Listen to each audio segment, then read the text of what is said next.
आल कराची ताजिर अलायंस के डिस्ट्रिक्ट केमाड़ी के सदर इमरान भट्ट से chairman Baldia Karachi electronics dealer association Mohammad Sharif और दीगर मार्केटों के सदूर अहदेदारों ने मुलाकात की। इस मौके पर मुख्तलिफ मसाइल पर बातचीत हुई और इजहार यकजहती का मुजाहरा किया गया।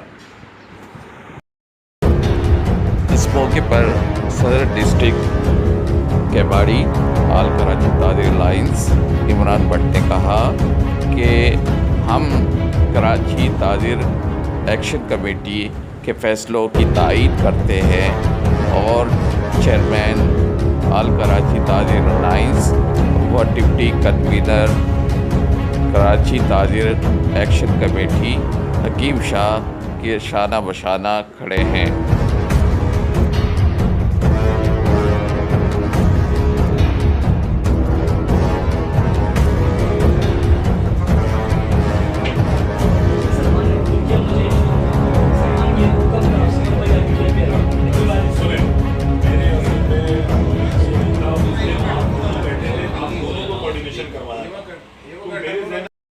अस्सलाम वालेकुम जी, मैं president district Keamari All Karachi ताजिर अलायंस। जैसा कि कमेटी ने मुश्तरका फैसला किया, ताजिर बरादरी पूरे कराची में एहतजाजन 8 बजे तक अपने कारोबार खोलेगी और हमारे चेयरमैन ऑल कराची ताजिर अलायंस जनाब हकीम शाह साहब और एज अ डिप्टी कन्वीनर ताजिर एक्शन कमेटी हम अपने चेयरमैन और अपनी ताजिर एक्शन कमेटी के साथ शाना बशाना खड़े हैं और डिस्ट्रिक्ट केमाड़ी ऑल कराची ताजिर अलायंस हमारी जितनी अलायंस मार्केट्स हैं वो एहतजाजन जो है वो 8 बजे तक अपने कारोबार खुले रखेंगे। शुक्रिया।